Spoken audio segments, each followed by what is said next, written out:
whether it's a fish or a horse or a cat or a rabbit, a gerbil, whatever the animal is, the gift that animals have and the gifts that they provide us with of teaching children about responsibility, about all these different things. And then, of course, just how impactful that bond can be through so many phases of life. Hello, I'm Vanessa Quigley, co-founder of Chapbooks, mom of 7, and host of the Mom Force podcast.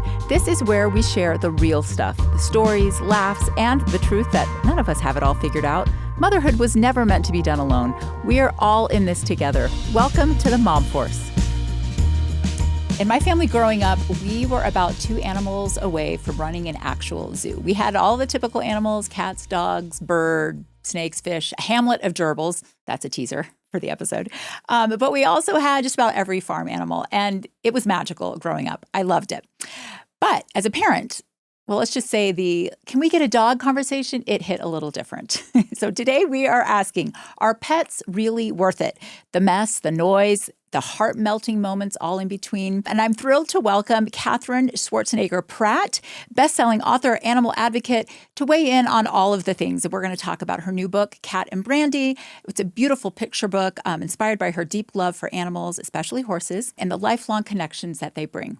But first, before we jump in, a quick reminder, it is officially gifting season. The holidays are coming fast, and there's truly no better gift than a chapbook, whether it's for your kids or your parents or your grandparents or for yourself. Maybe a book of your favorite pet pictures. Chapbooks make the best gifts for everyone on your list. And Chapbooks makes it beyond easy. Be sure to follow along at Chapbooks over on Instagram for all the latest deals and deadlines, and make this holiday season the best yet. Okay, on to the episode. Hello, Katherine. Welcome to the Mom Force. Thank you. Thank you for having me. Well, I'm so excited to chat with you about your new book, Cat and Brandy. I'm a bit of a horse girly too, so I'm excited to tell you all about my horse, Matus. But in case anyone doesn't know who you are yet, Katherine Schwarzenegger Pratt is a New York Times bestselling author who's built a career writing from real life. And Cat and Brandy is her 6th book, which is all about her best friend, her pony, Brandy. Katherine's a passionate animal advocate working with Best Friends Animal Society and the ASPCA, and she also serves as a global ambassador for Special Olympics. And of course, she comes from a very well-known family. Her father is Arnold Schwarzenegger, and she's married to actor Chris Pratt. But what I love most about Katherine is how she's created a beautifully full life of her own as a mother and a stepmother, which brings us back to our big question, Katherine, one that I have wrestled with quite a bit as I've been raising my 7 kids. Katherine, as a mom, are pets worth it? Are they worth the investment, the hassle, and the way that they end up owning your heart? Oh my God, 100%. They are beyond worth it. And I really, this book, Cat and Brandy, is about a horse, but I really, this one of the goals of this book is really to shine a light on just the presence of animals in our lives and also in our children's lives. So that could be a goldfish, a dog, a rabbit. It could be a horse. It could be Right. really anything. And it's just the presence of animals and that unconditional love and teaching kids about responsibility, about routine, about discipline, and then also just about the amazing, authentic love that animals give you. And, they don't care who you are, what you look like, how much money you make, or what cool thing you did that day. They really just love you for who you are. And you can't, fake your way into a relationship or a bond with an animal. And so I think that's such a huge gift to be able to have in our lives at any age, and definitely in children's lives as well. So I'm a huge advocate for animals. Well, and I assumed that would be your answer based on your background and the work that you do and your book. Just for context, how many pets do you currently have in your family now? Do you have pets? At our house, we're currently in a rental house. We were in the Palisades, so we are in a rental house right now, and we have 2 chickens and fish. And then we have, all of the amazing animals that both of my parents have around us, which is a huge gift because we live very close to both of my parents. So we're around animals constantly. I stumbled upon, I don't know how, ended up with 2 chickens because I've never thought of myself as like a chicken person, but here we are. And it's been wonderful for our family and also for the girls to learn about, how to care for chickens, that chickens lay eggs. It's part of a Yeah. routine now. So it's really fun. Yeah. Well, first of all, I'm so sorry about all of the loss in the Palisade. That was devastating to see. And I know that it impacted your family. What a blessing to be so close to your family, I though, know. Yes. for so many reasons. Yes. Okay. In your book, let's go back to your book. I love your book. I love everything about it. Again, I'm a horse girly. I had a special relationship with my horse, Matus. Mhm. And I love how you refer to Brandy, who was your pony, as your best friend. And I love all of the benefits that you just rattled off that can come from having animals be part of the family. But tell me a little bit about that best friend relationship with Brandy, and how specifically did that bless your life? I mean, in so many ways, it blessed my life, which is, I'm so grateful for every single day. Brandy came into my life and into my my world completely unexpectedly, and she came into my life. I'll show this image of her because she has a scar on her face in the book, and Yes. that was, a real drawing of what she looked like in real life, and had this scar on her face, which instantly made me curious about, her story and where that came from, even at a very young age. And she came, with a past and with a history that made her a very unpredictable horse, and, not very friendly. And so, through a lot of time and energy and patience and just learning to trust each other, we developed this really beautiful bond and this beautiful connection. And I, not only did my connection with her allow me to work through my fears of, horseback riding and jumping and, and that fear, but it also really provided me with a bond where her and I learned to, with an animal, you can't convince them that they should trust you. You really have to do it based on your behavior and Yeah. time and your energy. And we grew a bond where we could both trust one another. And I was able to work through my fear and experience, tapping into my inner bravery, and also experience the amazing healing power of animals at a very early age. And I just loved my bond with her, and I felt that, especially at a really formative time for a young girl going into middle school and going through adolescence, and I always just came back to spending time in the stall with Brandy. I did my homework sitting in her stall. I would go on walks with her. I would just sit and, be in her presence. And I felt like that was, now I reflect on it and I'm like, I think I went through just like a complete equine therapy experience. It was like a totally not realizing it, but really Yeah. benefiting from, the presence of an animal in my life and a horse in my life. And I really wanted to write this book to shine a light on the healing power of animals, but also really to tell a story of a young girl working through her fears, being afraid of something, and, needing to be brave, needing to be courageous, and working through those fears. And as a mom now to two young girls, it was important to me to have this story be one that I was really proud of reading to my daughters. And also, I kept in mind the conversations that would come from reading this book and being able to have it be a through line of a lesson that talked about, okay, you're afraid of something. What does that mean to be Mhm. afraid of something? How do we work through that? How do we, acknowledge our fear and, work through those fears and be brave? And what does it mean to be brave? And how do animals help us, and getting out in nature? And so it was really important to me to have a lot of those conversations in mind when writing this book, and to keep in mind the parent or caregiver that's reading these books, and the kids that will be asking questions throughout the book and also after. Yeah.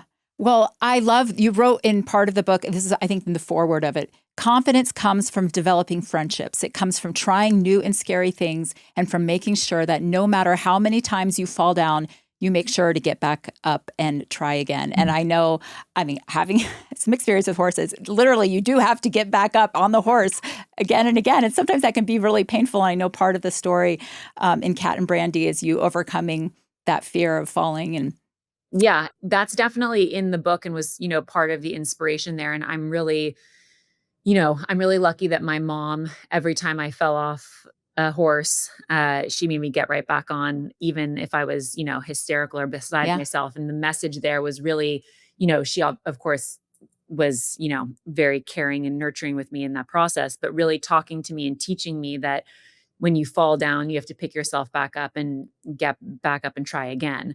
And that has been, teaching me from a very early age with horses. It translates into life in general. When even when you make mistakes, when you fall down, making sure that you don't allow those fears to paralyze you, and that you allow them to allow yourself to build up the courage to try again and work your way through those fears. So those, little lessons that we teach our kids from a very early age, if they fall off a bicycle, if they fall off the monkey bars, or, Yeah. any of those things where kids get afraid after they, fall down, just really talking to them and creating the conversation of trying again, and making sure that they don't, get stuck in Yeah. those fears. So Yeah. Well, my horse, his name was Matus. It was a thoroughbred, about 16 and a half hands, a big horse who also had a scar of his own. He was blind in one eye, and I'm not exactly oh, sure how he became blind, but it was a family friend that gave us the horse when she could no longer keep him. And there was a lot of time that went into building trust between me and Matus as well. And that loving relationship helped me get through my most awkward teenage years. yeah, I totally feel you. Yeah. So It's wild also, because when I was in high school, people made fun of me for being a horse girl. Like, people were like, "Oh, you're a horse really, girl." Yeah. And I remember people in my grade and also in older grades would always, I was, a proud equestrian when I was in high school, and that wasn't like a thing that people were really doing or talking about. And I was like, I'm going to start an equestrian team at my school. And so I got another girl, and a friend, and we started an equestrian team, but people would make fun of me for it. And now I'm looking around and I'm like, it's like horse girl fall, like in all of the fashion industry. It's like horse girls are celebrated. oh yeah, I'm thrilled.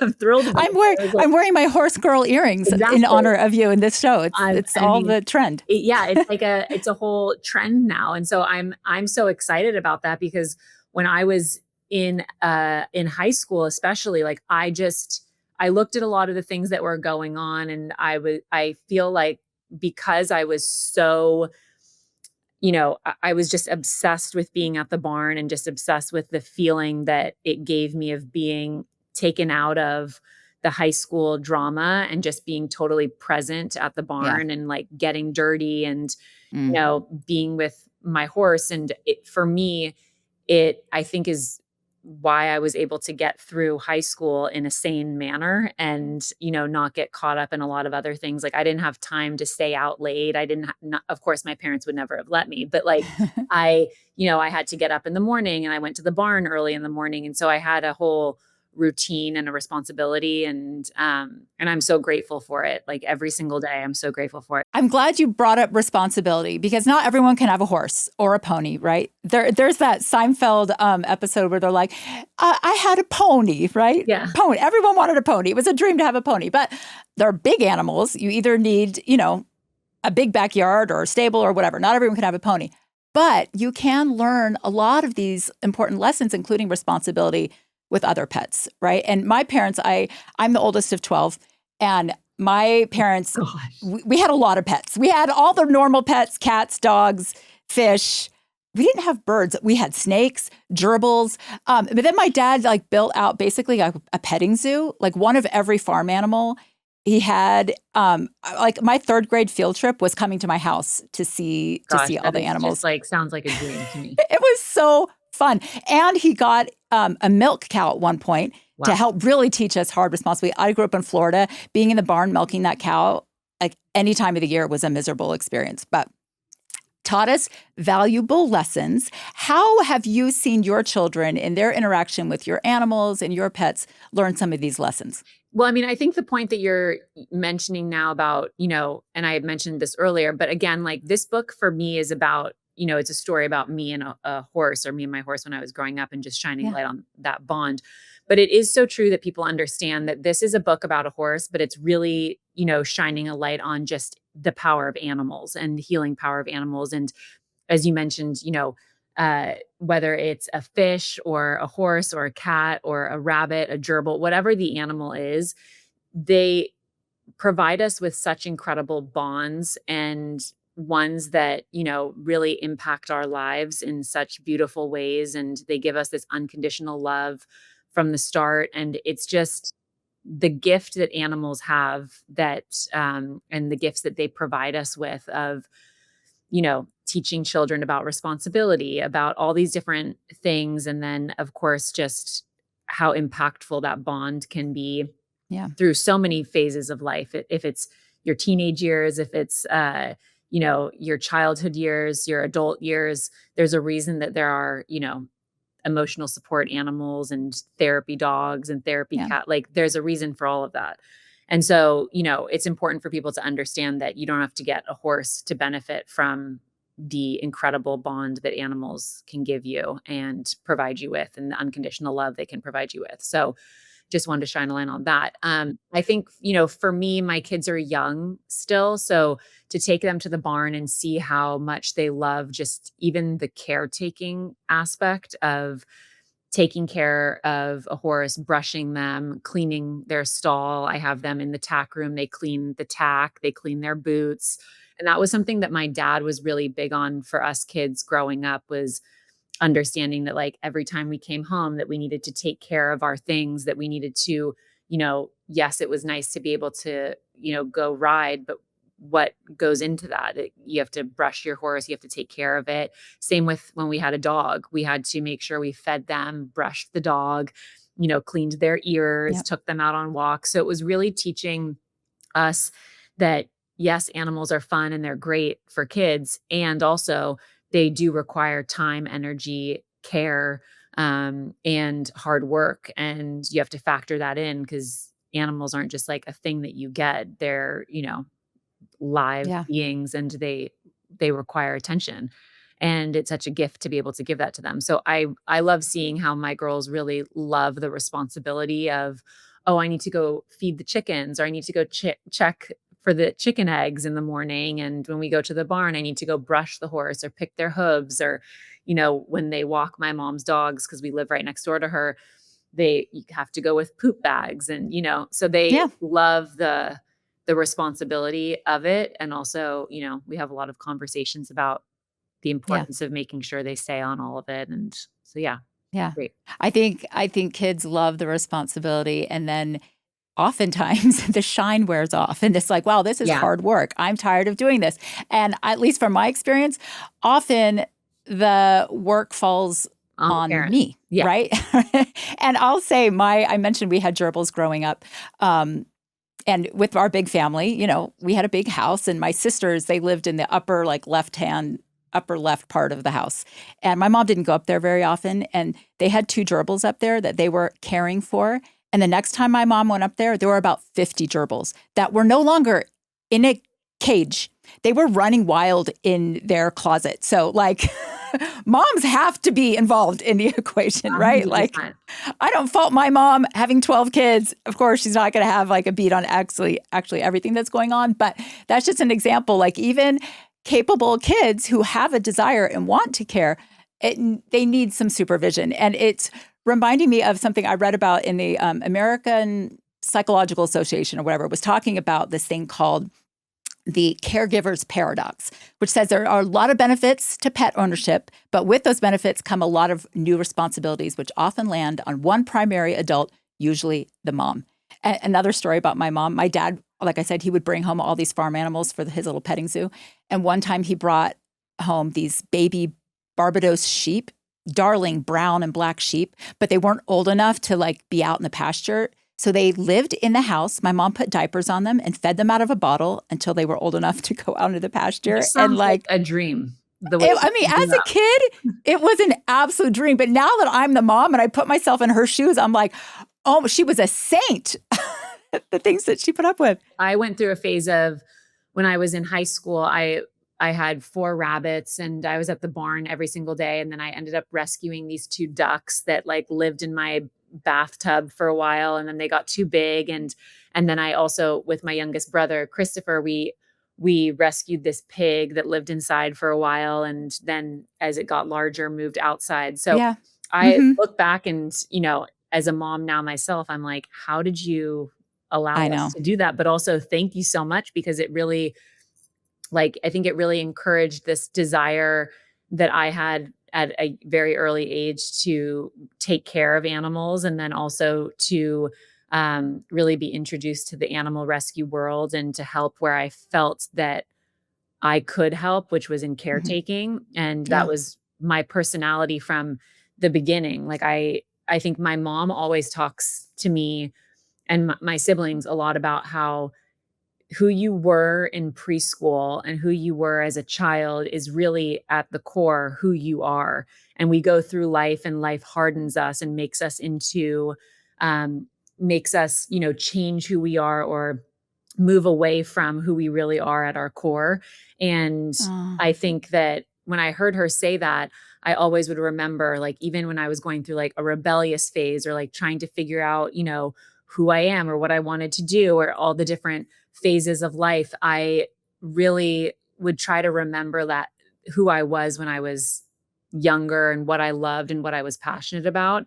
And I feel really lucky to have been able to find a way that I can nurture that young part of myself, because I was always interested in kids. I was always interested in caretaking. I was always interested in animals. And so I really find myself now at this phase of my life with children. And I've always wanted to be a mom, and also being able to have animals be a part of my life as well. So I always kept that in my mind, because I think it's true that you go through life and you feel pressure to be, or be interested in certain things, or be a certain someone that takes you away from who you were as a child. And I feel like, I think for me, growing up with so many animals, it was just like normal part of life.